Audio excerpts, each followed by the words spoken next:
Welcome to episode 249 of Real Therapy. Where we talk about how movies make us feel. I'm Donavon Thompson with my co-host, Daniel Wingfield. and today we're joined by filmmaker Caleb Spillyards to discuss how he came into filmmaking and his most recent fight coordinator credits, including this year's Ballerina and Thunderbolts.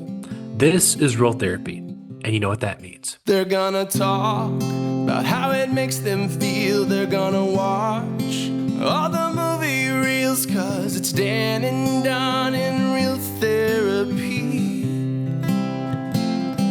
It's real. Hey man, how you doing? Good. How are you guys? Doing well. We're doing very well. Again, like we were saying earlier before the show started recording, we're really appreciative that you come on the show, and I'm super excited to talk to you. And I've never really talked to someone who's worked in some of the things that you've worked with. And if you can, kind of give our audience kind of a breakdown of who you are and what you do. Yeah, sure. So my name's Caleb Spillyards. Currently, I'm a fight coordinator and stuntman in the film industry. I've had, some really good fortune and been lucky enough to work on some big titles like Guardians of the Galaxy 3, Spider-Man No Way Home, Tenet, Hawkeye. I've done a lot of cool stuff and been really fortunate to kind of land here after a bunch of years of hard work. So that means you can finally tell us what Tenet was about, right? I don't know. You can finally reveal because you were there, so you should know. I'll tell you what it was about for me. It was a lot of backwards running up hills and brain I bet. performance. Oh man, I couldn't even. You actually had run backwards for that one. That's crazy. Yeah, up a gravel hill too. That was fun. Well, obviously, like my brain explodes when I hear things like Tenet and Spider-Man No Way Home and Ballerina and Thunderbolt, stuff like that. So kind of tell us, how did you get to that point, right? You're from Arkansas, originally from like we are, right? Yeah, totally. So, man, it's kind of a long story. It depends on how deep you want me to get. I mean, so Go deep. I'll try to keep it trimmed. So I started out playing music in a local band in Arkansas called Schoolboy Humor, and that kind of got me into entertainment. Before that, growing up, I did competitive gymnastics, so that kind of loops into how I got into stunts later. But through the band, I actually kind of got the acting bug because we'd been on the road for a couple of years. We actually got stranded in New York. And when we were stranded in New York, it was before digital and streaming and stuff like that was like, a thing. So we basically killed time while we were waiting on our van to get fixed by watching DVDs and stuff. So we watched like 20 or 30 movies. Like we exhausted the movies of like our friend's apartment. And after that, like I was just like, well, what else am I going to do? So I started watching like all the BTS in the DVDs, and I got like really intrigued by like the filmmaking process. Like I was just like, oh, this is so crazy, and like the acting and like all that stuff. And so like kind of like overnight, I was just like, I'm going to be an actor. Like I want to be an actor now. And I was kind of on the way out with the band just for, bit like political reasons and just kind of over it. I was just tired of touring and it was a strain on like my relationship and yada, yada, yada. And so I decided to kind of stop doing the band stuff, and I hit up one of our old contacts, who was a professor of like filmmaking or like video at Winston-Salem College. And he had offered before to shoot us a music video and for free or whatever, for the students. And then I was like, man, maybe this guy knows what I should do. So I like hit him up and I was like, do you ever do any like short films? Like, if so, I'd love to be a part of it. And he was like, actually, I have a short film coming up if you want to participate. And I was like, sure. So I got my first little acting role just by like hitting him up, and kind of got a little bit of experience doing that. And I was like hooked immediately. I was just like, this is awesome. I like being on camera. This is like scratching the performance itch. And so I was like all in on being an actor. So for the next like couple of years, I was just in Arkansas back home, working at an AT&T store, trying to save money to move to Los Angeles, dragging my feet, if I'm honest. Like I was just scared to move. So I like could have done it earlier and I just didn't. And then finally ended up getting a mentor, that was a stunt guy, and really pushed me to move to New Orleans because it was closer and there was like a industry down there. So I was like pursuing acting in Arkansas, doing like little short films and stuff like that within the community. And then in the meantime, I would drive back and forth between here and Arkansas and New Orleans to audition. and just try to get my foot in the door. I started a YouTube channel. Like that's kind of where it all started. And then eventually I moved to New Orleans and I started auditioning more, and then, didn't really do much for a couple of years. And then finally the ball started rolling, started getting some callbacks and things like that. And then discovered stunts through acting, actually, because I kind of ran into some stunt guys. And I was like, how do you get involved in this? Like, how do you get involved in stunts? And it was like, well, you generally have some type of background like dance or martial arts or, gymnastics. And I was like, oh, well, I did gymnastics at a very high level, until I was 18. That was like my first passion. And from there, I was just kind of like, maybe I should like start kind of pursuing both. And so I did. And then in the middle of this all happening, I was making the move to Los Angeles because the film incentive for New Orleans kind of went down. And so it was either kind of Atlanta or Los Angeles. And I was shooting video and stuff on the side because of my YouTube channel. I kind of learned filmmaking, and I was shooting freelance video to kind of pay the bills. And I'd started getting some clients actually through my old music manager in LA. So I was like, all right, well, I'll just move to LA because I already kind of have a source of income, and LA is where I've wanted to be anyway for all this time. So I moved out there and then just basically more or less just slowly transitioned to stunts, like pretty much exclusively stunts. And then started, training at 8711, which is kind of a longer story. And eventually just kind of worked my way up the ladder and started doing these bigger projects. But it was definitely like a slow grind. And I was talking to some people yesterday, and we kind of discovered like from the time I started to the time I booked my first like acting role was like 4 years, like real acting role in like a big movie or a big show rather. And then from the time I was like working consistently as a stunt performer, like not doing like a day player job every 5 months, was like 11 years. So that started in like 2020, 2021. Yeah. So Wow, that's I'm pretty actually the crazy. Cliff Notes version of that story, to be honest. Sure. No, I mean, I think it's awesome. It's fascinating. And yeah, no, it's, one thing talking to filmmakers or the like, just the getting from A to B, sometimes it can be easy, but most of the time it's not. It's just this long journey of different types of jobs, finding where you fit in the place. And no, that's awesome. And again, when I hear things like Ballerina and Thunderbolts, my head just kind of starts, I start like convulsing almost. And I think it's pretty awesome. I do want to kind of differentiate real quick. So, growing up, I hear stuntman, hooper, things like that. Fight coordinator. Can you kind of tell our audience some of the differences here and kind of what's the ecosystem in terms of a stunt team? Yeah, totally. That's a really solid thing to explore because there's a lot to it. So you kind of have to think about stunts almost like genres of music. It's like there's car guys, there's fight guys, like there's horse guys, like you know what I mean? Like there's it's really gotten specialized. Like back in the Hooper days, like back in the day, it was kind of like the cowboy stuntman days. It was like everybody you kind of had to do it all, and you were just kind of expected to do it all. And these days it's really similar for sure. Like the more you can do, like the better off you are career wise. But at the same time, if you really want to work in the upper echelon, like you almost have to have like be specialized in one of these genres, like where you're like an excellent car guy, like you're an excellent driver, or you're an excellent horseman, or you're an excellent fighter, like those things really differentiate you.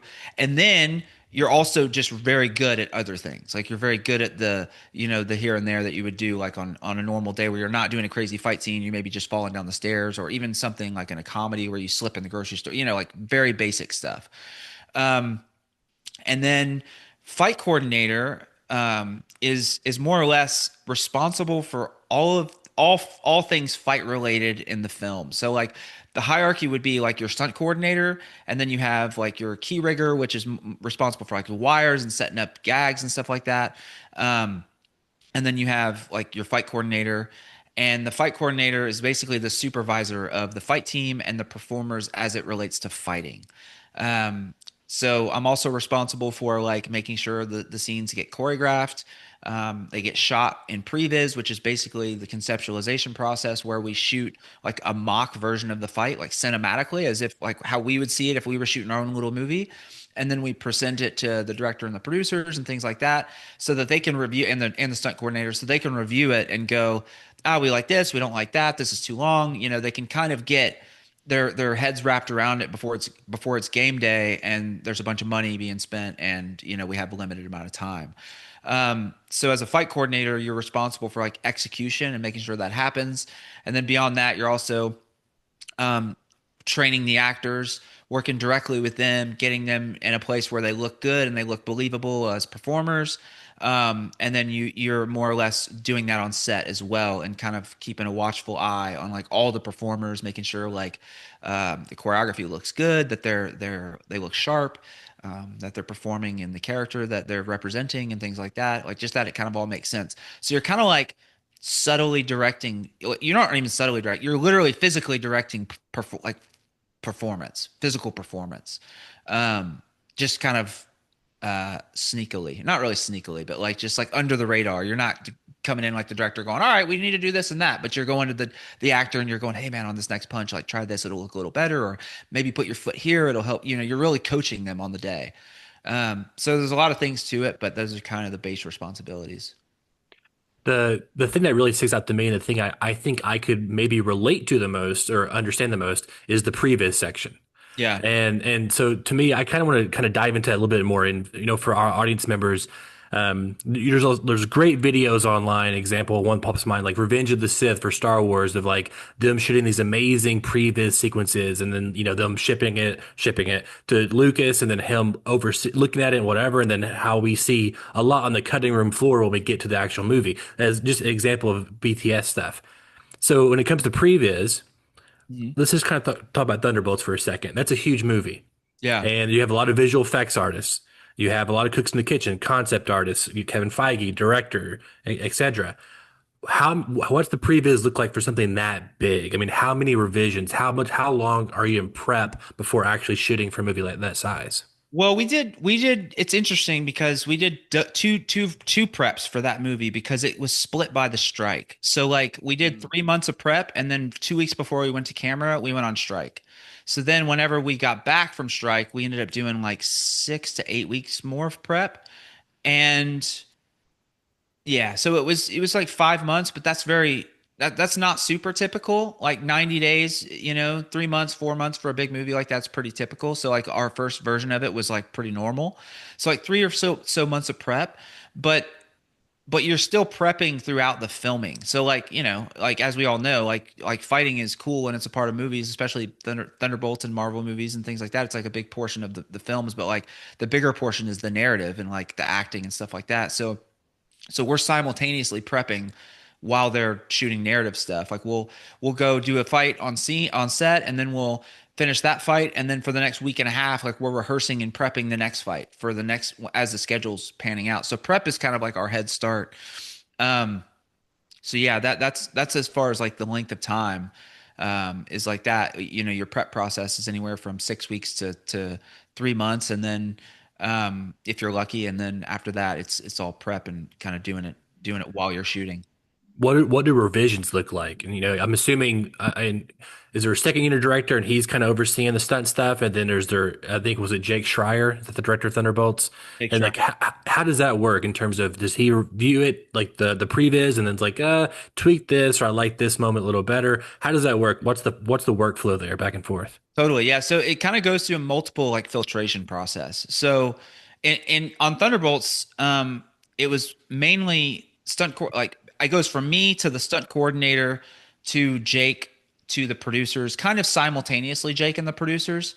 But that's kind of like the way it goes. Like I'll present something to Heidi, like our stunt coordinator, Heidi Moneymaker. I would present something to her, and then she would go, I don't like this and that. Let's fix that. She has her flavor on it. And then once she gets it, we get it in a place where she approves it. Then we send it off to, Jake and the producers. And then they kind of weigh in on it. And then Jake was challenging. Let's just say it was challenging. Yeah. For like the revision process. So like it just depends on who you're working with.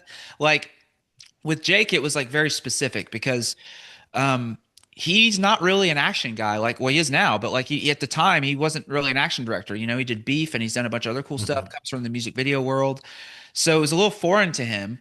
The previous process in general was super foreign to him because it was new for him.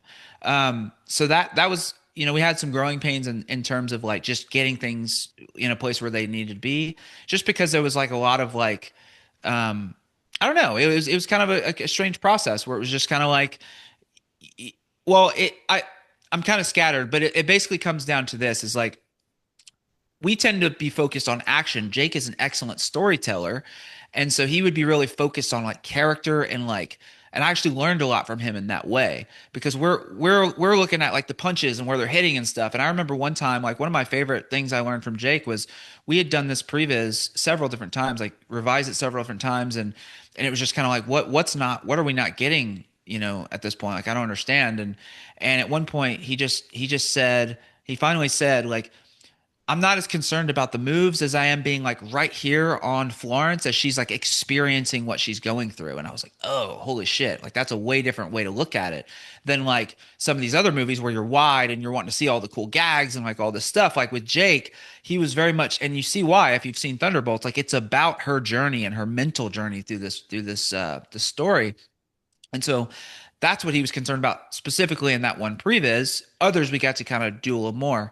And then also like as the movie progressed and you kind of gain a director's trust over time. Like in general, it's pretty typical to kind of get some resistance until they start to feel like, all right, like you kind of know what you're doing and like, you've done this before. There's always this letting go process. At least a little bit with most directors. Lynn on Ballerina was quite different. He was very much like all about it. He let us run. So that was really cool. But Jake, also very, very fun to work with just in a different way from looking at it with a little bit of a different perspective. So when you are at that inception stage, you're coming up with the very first ideas for what a fight scene will look like in a movie. Mm-hmm. Are you taking extra looks at the script? Are you really kind of taking that action description and really trying to get an understanding of what it wants? Do you like a lot of action description? Do you ever have a director say like, I would imagine if I'm a director and I'm talking to a stunt, especially if I'm a not as experienced director, I'm probably going to be talking more in generality. Like I want it to feel like this. Yeah. I want it to feel like this guy won, but it was barely on the, is that kind of the discussions you get? Like, I'm just curious, like what all you take into consideration day one, what's this fight going to look like? Yeah. Typically with action direction in a script, more or less we ignore it. Like it's not that we ignore it. Like we'll use it for like thematics, or like vibe flavor, I guess. But if it's not a plot point, like if it's something that's directly related to the plot, like it's like then the briefcase goes down the stairs and spills the documents all over the place. Like we have to build that beat in because it's a story point. But if it's like he throws a right hook and it sends him to the floor, like we're not really paying attention to that. We're just more or less going, all right, it needs to be heavy. It needs to be like he needs to get like it's like what's the base of what that means? It's like he needs to go to the floor. Okay, the other guy's got the upper hand. That's what the subtext is there. So we can do that by the guy getting kicked in the face. We can do that by him grabbing a coffee pot off the table and smashing it on his head. Like it just depends, But like as far as like what we pay attention to, for the most part, we're ignoring that because when at that stage, when a writer is writing for the script, he's writing for the reader. You know what I mean? Like he's writing so that when they're reading, they're visualizing this and they're not just like going fight ensues next. It's like they got to give them something to like kind of give it levels and understand like what's happening to get us from point A to point B. Whereas they couldn't if they just said fight ensues. But for us, we almost read it as like fight ensues because we're going to do our own thing with it because that's why we got hired, Is there to me whenever we write or whatever and just just kind of collecting from watching all these movies over the years, to me fight scenes or action sequences, they need to be telling character moments, right? Of course they're cool, they're visual, they make things exciting for the audience, but they're also like telling a narrative. They're setting up character moments or character beats, and they should be pushing the plot forward in some way. Yeah. Do you have something that, say, from Thunderbolts or Ballerina or some of the other films you've worked on where you worked in a character moment, or how did you build around a specific character moment, like to get that across in the film? Yeah, totally. I'm glad you said that because I feel like the big challenge as a fight coordinator and a lot of what you see in a lot of movies where fights don't land is because they're focused on moves and they're not focused on character. And so it's really cool. But like as audiences, we've seen a lot of it. So we're just kind of like disconnected. We're just kind of like, all right, punch, kick, punch, throw through the table and eat. And it's like, what's this about? So I like that you said that because I'm that's my whole MO. From the standpoint of like trying to convey character and stuff like that, I mean, Ballerina was all about that. Like every single fight is. Let me put it this way. It's not that they're every single fight's like, oh, this revealed this about her character. But what we tried to do is that her fight style is revealing of like who she is and how she has to function in the world, because we noticed right off the, where we right off the bat, like we didn't want to be one of these movies where you have this female lead that's like an assassin and she's just whooping ass of all these giant dudes that are like way stronger and can overpower her and all. It's just not realistic. And so we were like, all right, how do we make her badass, but like also pay attention to the fact that like we're dealing with like like physical differences. And so that led into her fight style in terms of like environmental use. Like we got a lot of Jackie Chan style stuff because it was like, how can she level the stakes and when it comes to fighting? Okay, she needs to be crafty. Well, that's a character trait. Like she needs to be able to know, like, if I get backed into a corner, like I got to start looking for stuff, right? So like that kind of reveals character in terms of like her being crafty. And then the other thing that we really wanted to have involved in Ballerina is we wanted her to get the shit kicked out of her because she's a ballerina. And so with ballet, like ballet is like a torturous like art form. Like they dance on broken toes, like they don't have toenails, like it's a really like they don't, they have to be really thin. Like it's a really gnarly art form. And so we wanted to highlight that Eve's ability to suffer as a ballerina would translate to her ability to suffer as an assassin and continue moving forward. So like that is something that like we thought about from day one, was like, it's not about like, we could have, most movies, she's the hero. She just beats the shit out of everybody. And like, it's no problem, right? She's just super easy. But we were thinking about these things like, how do we build in like how do we build into her like that realism and also like her character and like how she approaches like her other aspects of her life as a character person into her fighting. So yeah, we did that from the jump. There's one thing you said there I absolutely love, and it's seeing our protagonist, our hero, get the shit kicked out of him. I feel like there's some competing egos in Hollywood or some movies where, and don't be wrong, I love, like, for example, the Fast and Furious franchise. Those are their own flavor of ice cream that I love, but I like to see my heroes go through the worst day of their life. Yeah. Like I want to see them challenged. That's where conflict and drama is seeing them like, put back into a corner like you're saying, and then how do they get out of that corner? Just a more recent example, everyone, at least online discourse, are complaining about Superman compared to the new Superman compared to Man of Steel, where this Superman the movie starts out where he's bleeding. And I'm like, I'm okay with this. Like, I want to see Superman on the worst day possible, and I want to see how he overcomes that. And I think that's something too, to a fight scene, is you want to see your character get the shit kicked out of them, and then how do they overcome that, or how they almost it makes it so much more interesting versus, like you're saying, someone just mowing through bad guys, because they're just bodies, and it's just like basically filler at that point. Totally. Yeah, I totally agree. I actually haven't seen the new Superman yet just because I haven't been able to, but I've heard the reviews and I've seen that stuff. And I saw James Gunn. I can't remember exactly what he said, but he did say something along the lines of like, you can't connect if Superman is like invincible. And I'm like, that's 100% true. Like, as much as, and then you read all the comments and stuff. Like, I'm a big comment whore. I just like looking. Me too, man. I'm just like, all right, what are they going to say about this? I know. But like I go through the comments and it's like, that's stupid. Superman is invincible. Like, he should be invincible. Like, Batman versus Superman, the kryptonite thing, like that's his weakness, which I understand that. But like, I do understand James Gunn's point of view though, where it's like the reality is that is what, like, his humanity is what should connect us to him, and humanity is like hardship. Like it's like having a challenge and overcoming that challenge.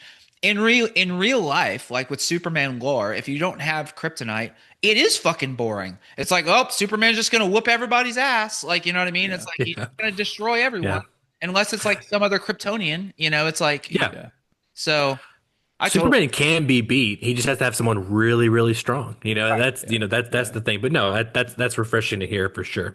Yeah, totally. Um, One thing I wanted to ask just quickly, when you guys are kind of mapping out a fight scene, a lot of times when we're writing scripts, we don't write scripts with this in mind, but we analyze scripts at like a beat analysis level. I don't know if you've ever done any of that kind of thing where it's like goal, action, reaction, conflict, and you're kind of mapping out like, okay, what is the character's goal? What did they do? What is the reaction? How do they react to the reaction? Is that kind of what you're thinking as well when you're like thinking through like, okay, what's going to happen? Like, okay, well, this guy's going to come because he's the big, kind of bruiser. He's just going to run straight in without thinking. So we're going to have him do that. Is that kind of what y'all do at that level when you're just kind of mapping it out? Yeah, totally.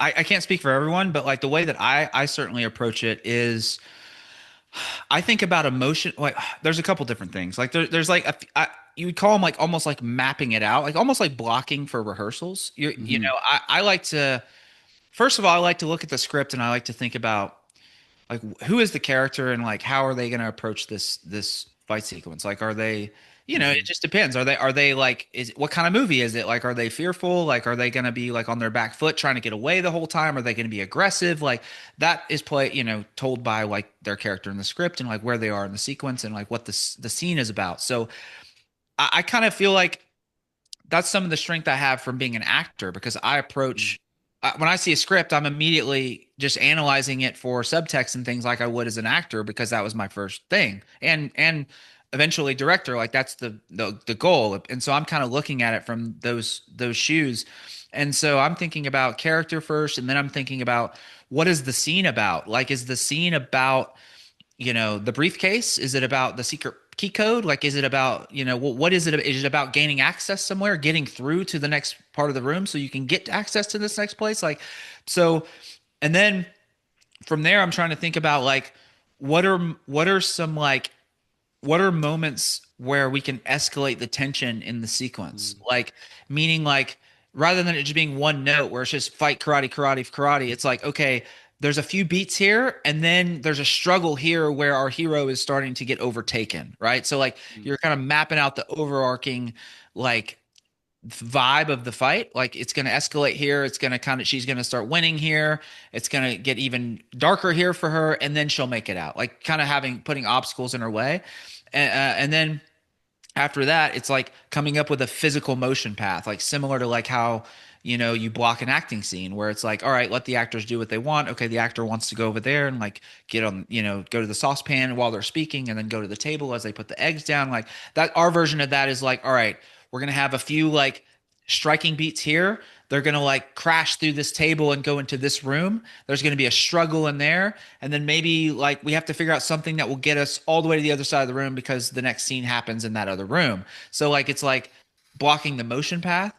And then I start to fill in beats of like, all right, what are the beats that will get us from this point to this point? All right, we got to cover a lot of distance. We don't have a lot of time.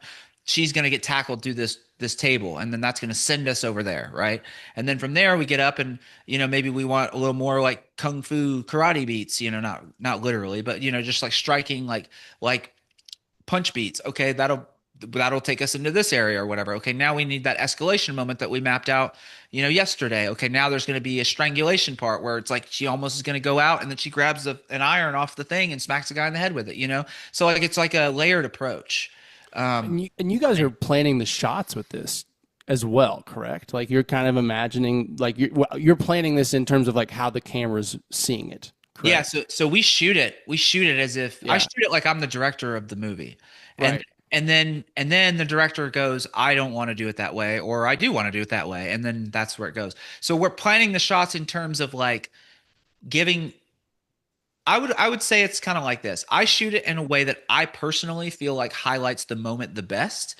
And then the director disagrees or agrees. And usually they do like a little bit of both. Like they're like, no, I don't like that. I want this moment over here or whatever. But I do like this shot. This is cool. And so like sometimes your shots go in or your ideas go in. And then a lot of times it's physical limitation. It's like they're going to be on a Fisher dolly, which for the audience is just like a massive, heavy ass thing that an operator can sit on with a giant camera, right? Versus me with my little mirrorless camera. Like I can do all kinds of shit that they're not going to do. So I highlight it the best way I can do it, and then they kind of pick and choose after that. And then you have some directors that are very hands-on, like Jake. Jake almost told us, I mean, he did actually tell us in certain instances, like how he wanted us to shoot the previs, because he wanted to be ultra prepared. He just didn't want to have to think about the action. So like he would come in, he was very involved. Like he would come in and be like, all right, shoot that from over here, do this, don't cross the line on this part. Like he was very, very specific because he wanted to have a layout that he could just follow on the day, that he could just do, that he designed, from the beginning. And then, like I said, like as trust was built, like he started to go, okay, like I do like this shot. We'll use that shot, and so a lot of our design and like a lot of my shot ideas ended up going in. So That's awesome. For So that's for what I was going to ask is like, are you Go ahead, guys, as you're doing this, you're like, okay, well, we know, are you sometimes thinking about the actor's ability? Like, cause I'm sure different actors have different ability to do their own stunts or certain types of stunts. So is that at all going into the formula too of like, oh, well, this actor, they can do an easy stunt, but they can't do a hard one, or are those kind of factors going in as well? absolutely, yeah. No, you're definitely if you're smart, you're choreographing for the ability. Well, to a degree, like it's also like you want to ask questions like, how much of the actor do you want to see in this? And it's like, I would like her to do a lot of it. It's like, okay, well then now I know I'm not going to put a spinning hook kick in the fight because I'm going to spend 6 weeks trying to teach her how to do a spinning hook kick when I could focus on other moves. Again, going back to character, like, and this is something that Chad Stahelski, like I was fortunate enough to be training at 87 and kind of mentored under him while I was in training. And it's like, he would drive into our brains, like audiences do not remember choreography. Like don't spend 20 minutes doing this punch, that punch, spinning hook kick when the audience doesn't give a fuck about that. Like they're going to remember when she wraps saran wrap around the guy's head and puts him in the fryer and it melts to his face. Like that's what they're going to remember, which was a beat that didn't make it into Ballerina, unfortunately. But like that's what audiences are going to remember. So in that way, I don't personally get hung up on like, let's make the actor do the coolest spinning kick in the world and waste a lot of time. I'm more or less trying to get them to be highly functional at basic foundational type stuff that I can build on that can take us from point A to point B to get to these gags that the audience will remember.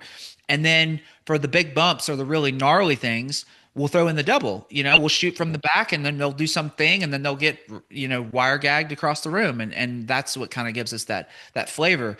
Certain actors, of course, are definitely more adept than others. Florence has been doing it forever. She did a lot of cool shit on her own, Anna was like brand new to it, but she was like extremely good at picking up choreography. So like she did a bunch, she did a lot of stuff.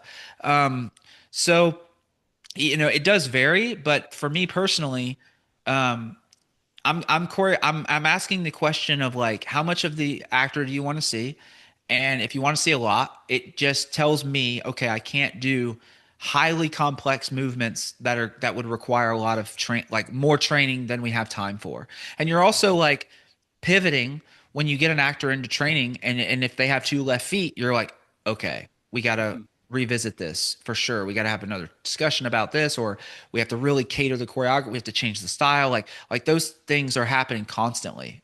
These little problems, like, as you guys know, like all aspects of filmmaking is just problem solving day after day, like hour after hour. And it's no different with fighting. It's like, okay, this shit happened. Oh, well, now we don't have time. Oh, they rolled their ankle. Like it's endless. Yeah. So No, that's awesome. No, you're 100% right. Yeah, it's all that's why I like filmmaking. It's why I like writing and doing the on the day stuff on set. It's just problem solving. It is like, okay, that shot doesn't work. How do we get the same result or outcome, but totally different? I do want to ask you. So I think we just recently got announced the last few months that the Academy Awards are going to start recognizing stunt work for the Oscars. And I think Tom Cruise is up for an honorary Oscar this upcoming year for the 94th, 95th Academy Awards. I can't quite remember. And as you know, Mission Impossible just come out, The Final Reckoning, and that movie kind of really hinges on, at least the marketing has been hinged on Tom Cruise doing his own stuff. That has become a big beat for those kind of films when they release. How do you see stunt work in the future, right? We have AI on the rise, obviously visual effects artists. To me, and it's really starting with John Wick, and at least in America, we started kind of getting back to that classical Japanese fight choreography, like bringing it really back and having wides, not cutting so much, and then really focusing on, exquisite choreography. Where is stunt work going, or how is is there a shift happening that you've seen the last 4 or 5 years? Yeah, I mean, I think you're definitely right. Like John Wick really brought back. Let's just go back and let's just look at it. Let's just Yeah. watch. And like the burden has become burden. I say burden loosely, but like the burden of like execution comes down to like good performance. It's like because you can't hold the camera way out here if the performance sucks. Like you can't do it, which is why there's a lot of shaky cam and I mean stylistic stuff for sure, vibe and energy and whatnot, and like how you want to tell the story. But like a lot of it is contingent on like how well can they like that's why like Jackie Chan like back in the day like that was what John Wick is like it's just wide. Yeah. They just shoot wide stuff and they Yeah. carried it out for a long time because Jackie could do and the other performers could do that. Like they were able to physically do that. So I You can see a real big shift in like Rush Hour 1 to Rush Hour 3. And just in terms of just, we had probably 6, 7 years across those three films. The first movie, fight scenes are much wider. Obviously, Jackie Chan's doing his thing, and he's obviously doing things in 3. But you can tell the editing and the cutting has changed with the modern times, and things are closer in. It just doesn't feel as kinetic, doesn't feel as real because it feels like we're cutting on punches versus, like you're saying, seeing those wide shots. I had to throw that in there. no, totally. That's interesting. I'll actually watch that because I'm doing some research right now for some things. So I'll watch those and see about that because I'd be really interested to see the differences. Yeah. Sure. Funny enough, like I my brother put on Street Fighter the other day. Like he posted a screenshot about it. And I was like, I'm gonna watch this just because it's a movie I haven't seen since I was a kid. So cheesy, but the action is horrible, dude. Like the way it was shot. Like, I don't even know. Honestly, I don't even know if the action's horrible. I think the action's probably fine. The way it was shot for action is not good. Like it cuts every beat cuts. Like it cuts mid punch. Like it's like it's just not. It's so disconnected. I'm just like, what am I even watching? And like as a kid, you're just like Street Fighter, cool. But like as an adult, especially as someone in the industry that does this for a living, like I'm just like, holy shit. And then I watch. Again, I'm doing research right now, but Legend of the Drunken Master, and I'm like, what the fuck? Like this is amazing. Like this is so crazy. And because my first instinct, because I haven't seen these movies since I was coming up, I haven't watched any of these movies in a long time.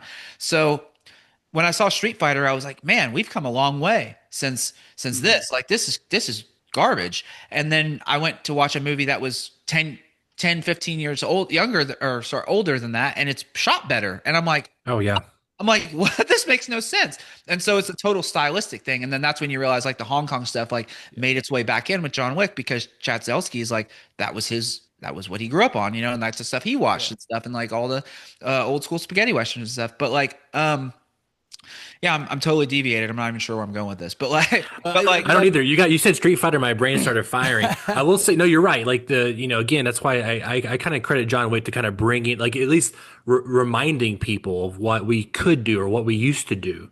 Yeah. I was telling Daniel before we started, I was up till 3 a.m. last night, working on a digital remaster of Guyver Dark Hero, directed by Steve Wang. It came out in 1994. And the stunt team that was Alpha Stunts and it's Koichi Sakamoto. Okay. And they're doing like Japanese tokusatsu kind of Power Ranger kind of stuff. It's really impressive. The final fight is super impressive. And I do have a request from you. At some point in your career, you have to do the Guyver kick. It's also known as the Scott Adkins kick. Oh yeah. And so you got to, when you do it and send it to me. It's like, hey, we put this in there for you, Donovan. But go back and watch 1994's The Final Fight in Guyver Dark Hero. It's also incredible. But no, like you're saying, like that's 1994. That was 31 years ago. Yeah. And it's just, obviously, again, John Wick has really brought that back and it's really highlighted some of the films that come out even this year, last few years. It's like you can tell fight scenes or it's just not it's not their specialty, so to speak. Yeah. Well, it makes me think too, like, the wider you are, the more you're having to worry about a sense of space, right, and continuity. Right. And so like I'm curious, when you're in in filmmaking and script writing and the narrative side of things, there's this idea, especially with editing, that you cut on emotion first. That is the first reason you make a cut, not because it's continuitous, not because it's showing action or whatever. It's because the emotion is right and it demands the cut. If it's not, if it breaks the line, that's okay. Is there any kind of thing with fight choreography where it's like, listen, we know the audience isn't going to realize that this punch isn't coming from the right direction, but it doesn't matter because we're here and the emotion's here. I'm sure that gets more and more complicated the more wide you are, right? The more you can see for sure. But honestly, it doesn't even super matter because like, again, like I'm it's so funny. This is like the perfect time to be doing this podcast and you guys to be asking these questions because I'm like knee deep researching stuff.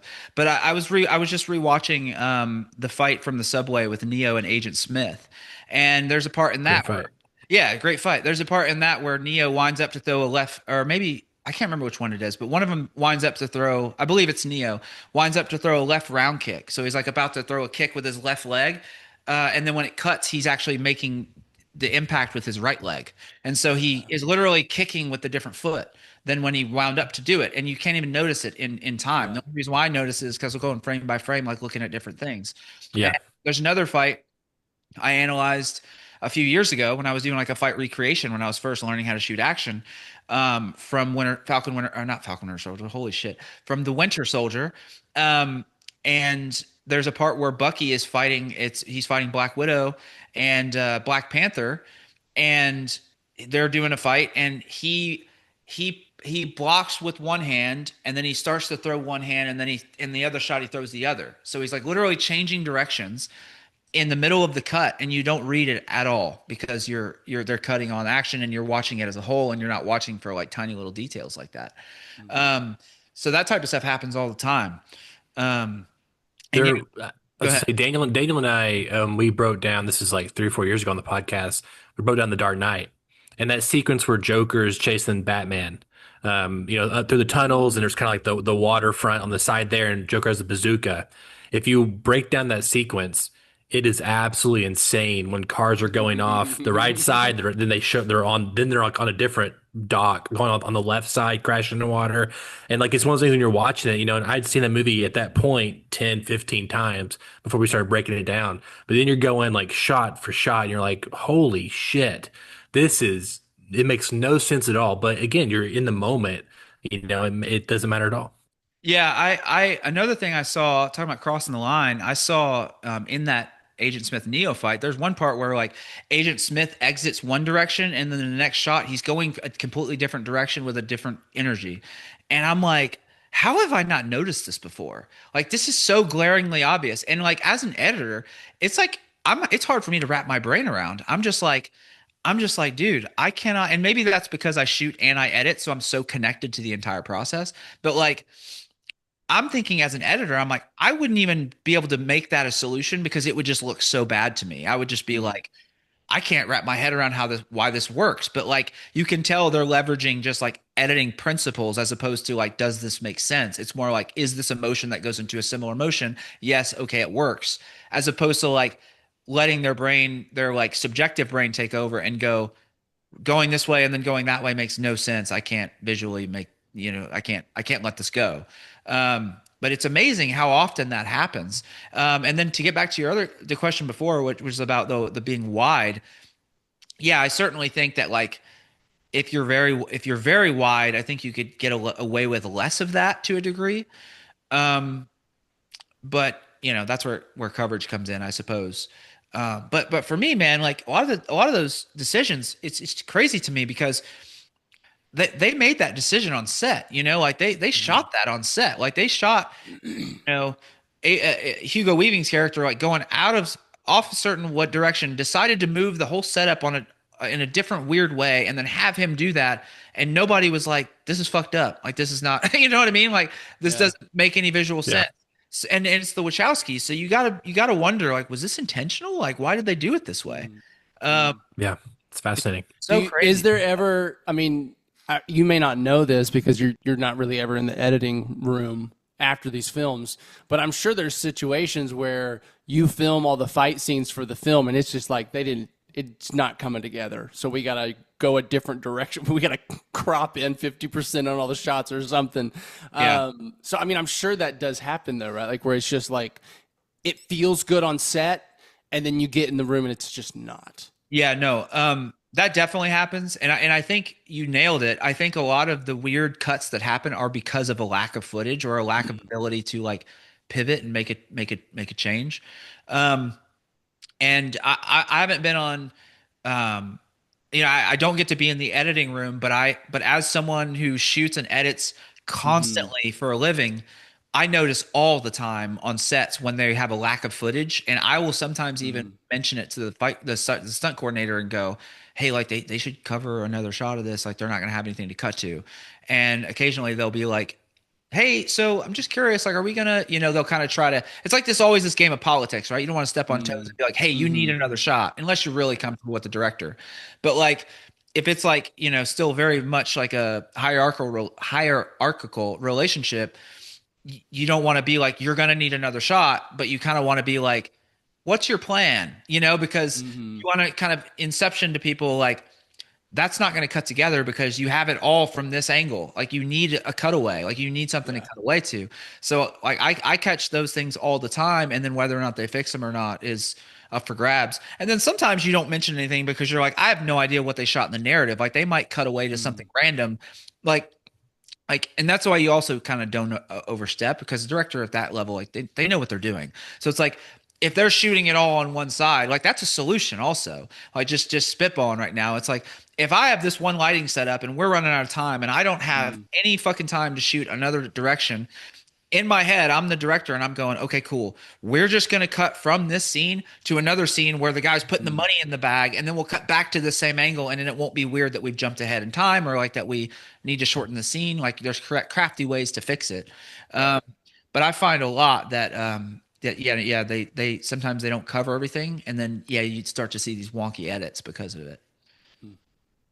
I am, whenever we were going through the program at UCA and talk and doing with other students, those kind of things, I always told everyone it was really wise to really spread your craft around. Like if you want to direct, that's great, but you need to learn how to edit, how to be cinematographer, a production designer, everything, right? Grip, gaff, all that kind of stuff. It really sounds like to me that if you want to be, and you don't have to be, but if you want to be like an exceptional stunt choreographer or stunt man, it's wise to also know editing. It sounds like that has really helped you out. Cinematography and acting, cinematography. and directing.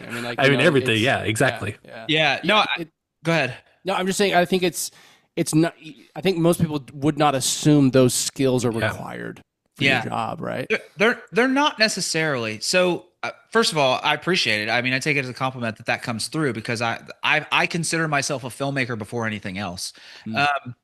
But like, it's certainly not required. There are definitely fight coordinators and choreographers like in my world that like they have a grasp of filmmaking. Like you can't be around it for as long as we are and get to that position without knowing, having a base knowledge.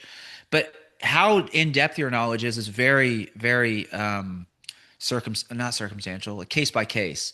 It's like this person might know a little bit more. This person's all about fights. Like they're all about choreography. They're all about this thing, I'm just obsessed with the process. Like I just love movies and I love how they're made. And I love, like, I'm not the person to like just sit in my trailer. Like I'll go, like, if I'm not even needed, I'll just go watch what they're doing. Like I just love it. But to your point, it is definitely given me like an unfair advantage in my field to be able to do that. And it makes you valuable because you're kind of always like, you kind of get to be, beneath the radar, helping your stunt coordinator help them solve problems that aren't even existing yet, because you can just, where it's headed. Like you can just go, okay, we're here. We got an hour left. We're supposed to get 3 more setups. They're never going to get that. How can we get ahead of this? Like, all right, they could do that and this. We could cut this thing out. That will get us over there where they have already shot that scene. Like there's all kinds of shit like that where it's like, you're in the middle of doing a 1,000-piece puzzle and you might be on, puzzle piece 500, but the end is already finished. It's like, and so you're having to figure out where it all goes. Now you're sounding like an AD is what you're sounding like now. Which I love AD work. It's super fun doing that schedule kind of stuff. But no, I mean, it sounds like you said unfair advantage, but I think that at the end of the day, this is, we're talking about filmmaking as problem solving, and how Right. do you problem solve? And that's communication. Right. And I think, like, I always tell everyone, you'll be, again, director, you need to communicate to your cinematographer what kind of lens you're envisioning, right? Or that if they're picking a lens, you need to spot that 35 is not right for this moment. And the same thing for, it seems like for fighting, for stunt work. It's like if you're someone who is choreographing these scenes, you need to kind of know lenses. You need to know, like, this isn't Yeah. working, or what is the director doing on the narrative side? Like, what's his visual style? How do we match that? How do these things, how do I'm sure there's cases that you've worked on where when we're in, say, a narrative moment, shot, reverse shot, whatever, and we're jumping to a fight scene, and it just doesn't feel like the same movie. I'm sure that happens a lot in all kinds of situations. Yeah, totally. Yeah, no, for sure. I mean, we at the end of the day, like it depends on, yeah. I mean, they're still making their decisions. It depends on, I guess it depends on the relationship with the second unit director and the first unit director.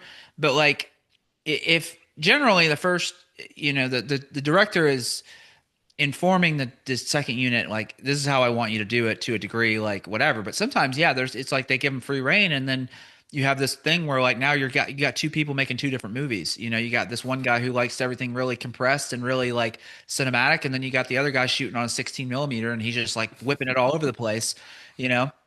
And then the narrative stuff's like all these like really slow pushing shots, talking about like prisoners or something, and then you have fucking, Great movie. yeah, and then, yeah, totally. And then you have your second unit guy making the Born Identity, where it's just like all this Yeah. makes no sense. 87 cuts per minute. Yeah. Yeah. Oh So yeah, Taken 3, baby. yeah, Um, but yeah, I mean, I think it comes down to like, um, yeah, the communication between those two departments. But yeah, I mean, on my side of it, being problem solving wise, like, you definitely want to know your lenses and stuff, because sometimes it's like, all right, how many people, like, a lot of this is literally just logistics. It's like, you got 10 stunt guys on set, 6 of them are in the tent waiting on their turn, 4 guys are in the scene, they pop on an 18, they were on a 70. Now it's like, all right, are you going to sit there and like wait, or are you going to go, yeah, they just popped on what did I say, 16? They just popped on a 16. Hey guys, you guys need to come to set. They're gonna see all of us. Like, you need to know like those things to get ahead of for it sure.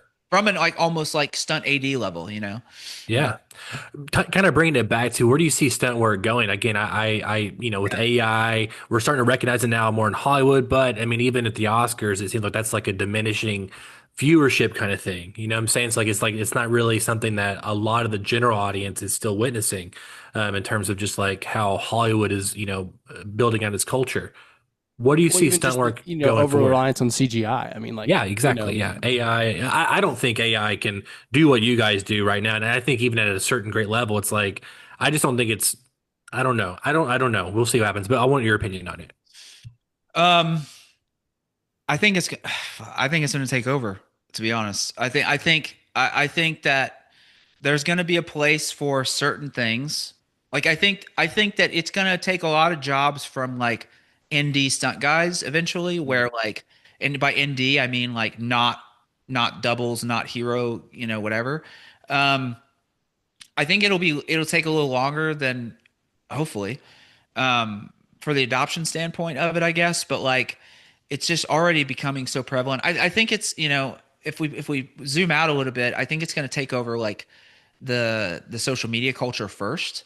Just like mindless entertainment. It's already doing that. Like these funny little AI videos coming out, like they're, and like when it first started, and I still feel this way to a degree.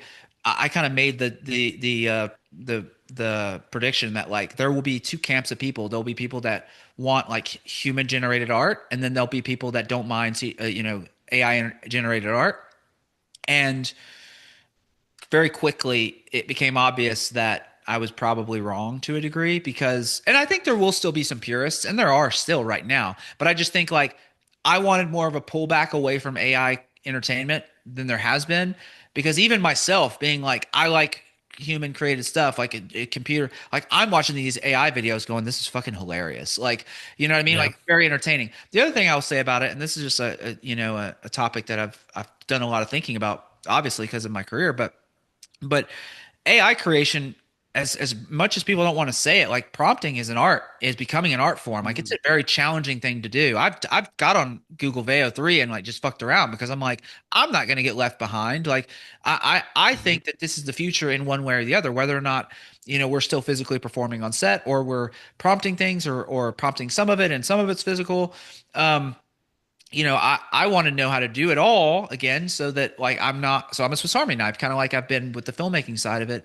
As far as like where I see it going, I think that, big actors sell movies. Like that's what still happens. Like Tom Cruise sells his movies. Keanu Reeves sells his movies. Like these A-listers, like they're not going to digitally recreate Tom Cruise and then like put him on the screen and people are going to like it. Like they're just going to be like, this is not Tom Cruise. Like they want to see Tom Cruise do it because he's a movie star.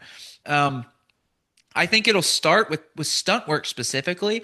I think you'll with fighting stuff. I think you'll be probably we'll be doing that for a minute. Like I think we'll be able to kind of maintain that because it's like so front facing, and you're having to interact with the actor who is going to be doing stuff himself or whatever. I think where you're going to see it start to creep in is kind of like the Netflix thing that came out recently, which was that big train wreck or whatever. It'll be stuff like that. It'll be like you got 3 stunt guys in the foreground fighting Keanu, and then you got 4 dudes in the background taking headshots from somebody that's off screen, some other cool hero character. Those 4 guys are fake. Like those are all digital. They're AI, like whatever, like the explosions AI. Like I think that stuff is going to start to get replaced probably first. And then we'll see after that, like we'll see. I think we're going to get into this weird hybrid entertainment world where like you don't really know what's real and what's fake. And it's gonna, as it gets better, like I have colleagues who on Thunderbolts were like, yeah, the AI is not really a threat to us. It's not going to be, it's 20 years away. And I'm like, you're out of your fucking mind. That's not, like, that's not true at all. Like you're out of your mind. And they're like, how do you feel? How do you figure? I'm like, look at what was being made a year ago. It was horseshit. And now it's like pretty convincing. That was last year. Now it's extremely convincing. Like, AI has this weird kind of little glow look to it, but that's going to go away in a couple months. Like that's going to be super, like you're not gonna be able to tell. So I don't know, man. It's a loaded question. I think it's more about the politics of like actors and stuff than it is about and how they interact. Because you got to think about this. If there's a real person acting and doing physical fighting, then they're having to fight physical people. Otherwise, it's just Keanu punching into the air, which makes no sense. So it's kind of a weird one to think about. Go on, Daniel. You go ahead. Okay, fine.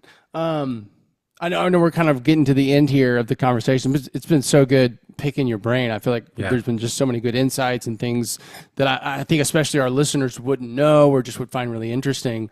But if someone, I guess it's a 2-part question. If someone was interested in following your path or trying to get into the stunt world, what would be your best advice on like, are there degrees in stunt work at film schools? I'm not aware of any. Maybe there are, but like, no. What would you advise them? And then maybe second part is, would you advise them, like knowing, even kind of taking into consideration what you just said about AI and the industry changing? I mean, I guess, I'm curious about that. Yeah, totally. I mean, as far as like, would I advise them? I think anybody and everybody should do whatever sets their soul on fire. So if like you really want to be a stuntman, I think you should go for it. Even if there's one job in the world left. Absolutely. That's how I am. If there was one job in the world left, it's like, well, I'm going to get that job. Like you have to have that mentality in whatever it is in film. I feel like you have to have that mentality or you'll never make it. You'll never do anything. You have to have that kind of like self like foolish self-belief almost, and just kind of, don't believe the odds kind of thing. Right. And then as far as, what was the other part of the question? Like how would they, like if someone was interested, what would your best advice be on like what do they start? Where do they start? Yeah. So a lot of it is having some type of background. You definitely want to, if you don't have a background, it's okay. But like, it depends on which avenue you're trying to get into. Like if you're trying to drift cars, like you should find a parking lot and you should start trying to drift cars. Like as silly as that sounds, like it's reality, or like go to a track or whatever.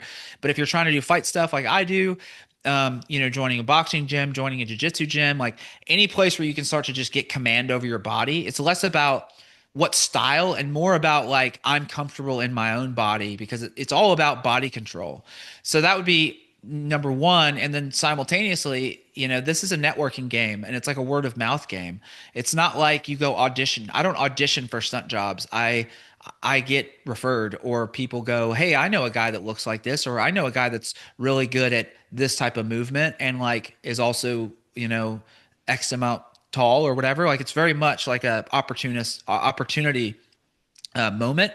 So like being prepared, and then based on that, like word of mouth, like you want to be where other stunt people are. So if like you're in middle America, no industry whatsoever, trying to pursue stunts, like I don't want to say you don't have a shot in hell, but you almost don't have a shot in hell. Like you really need to be rubbing shoulders with people who are working or are on the same path, because it's a referral game. Like it's like if us three are doing stunts and I start to get jobs, like I'm going to refer you to because you're my buddies and we train together and I know you and you're dependable.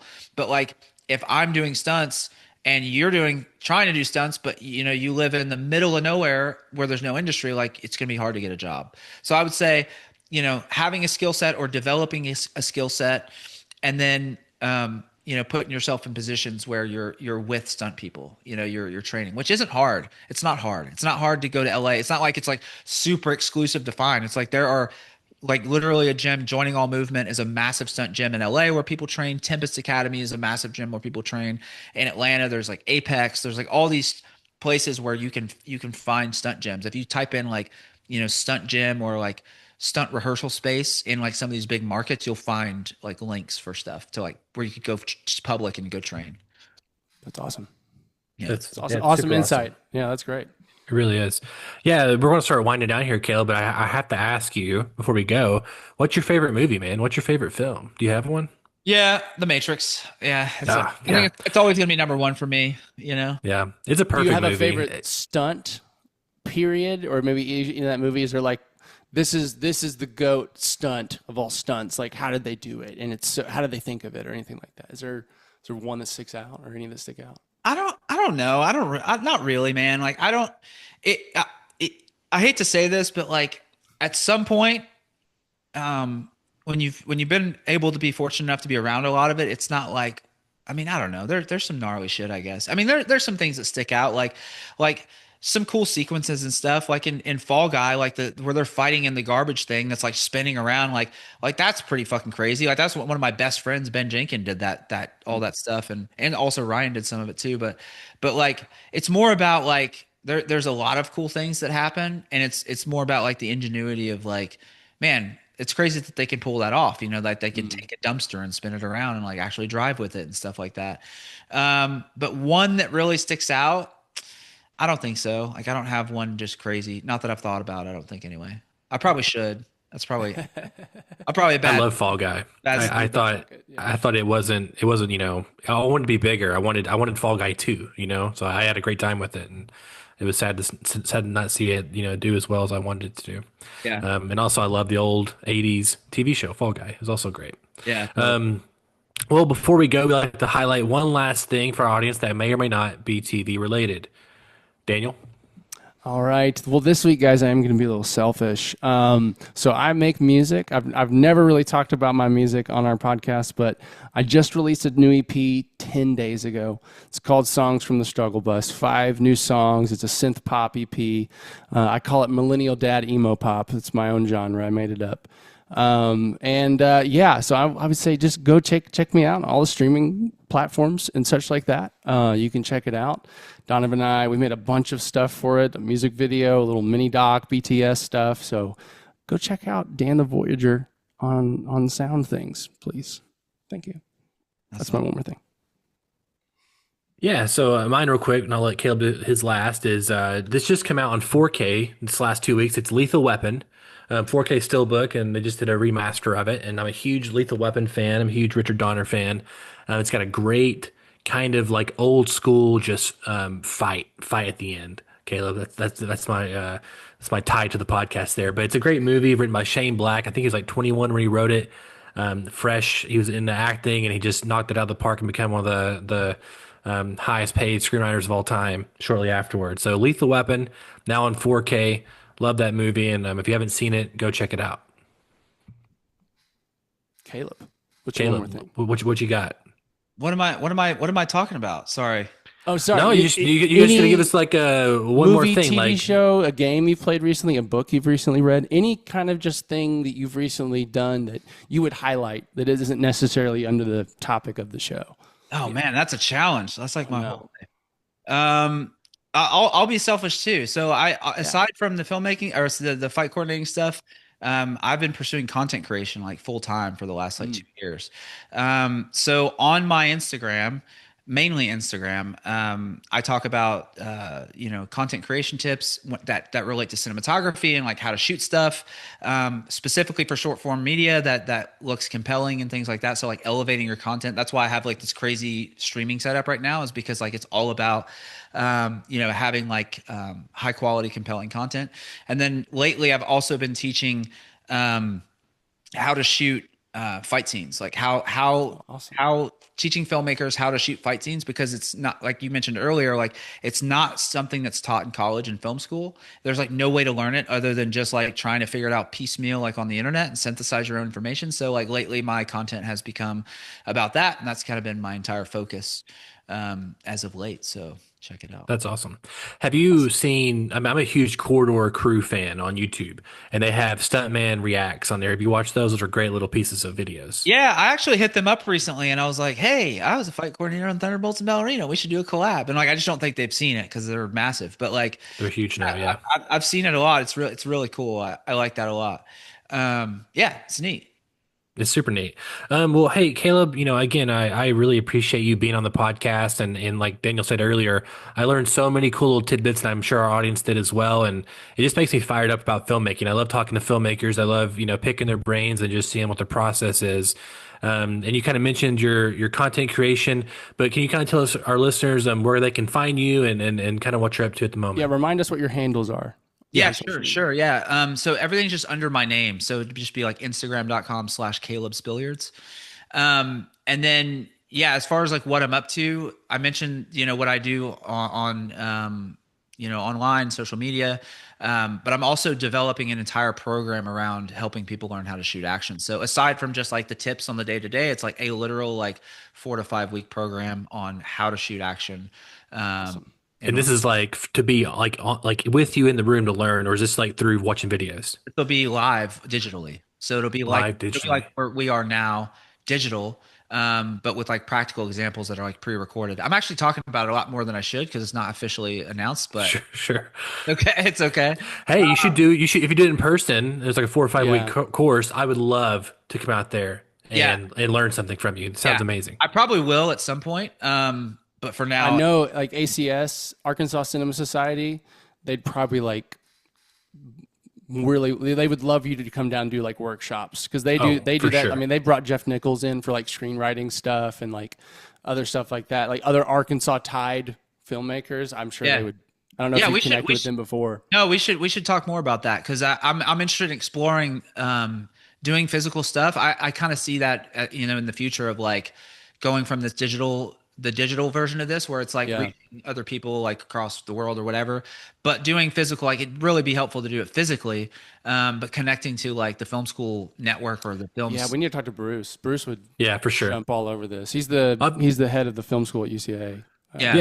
Yeah, and also I know like everybody who works at Filmland, and so we can definitely get you hooked up there too if that's something you're interested in. Now, selfishly, I want you to do it, Caleb, because I want to learn. I think it's super fun, it's super cool. I'm a huge action movie guy, and of course, I want to direct films someday. Right now we're writing, and to me, it just sounds like something that just it interests me to the highest degree. So I'm all in, buddy.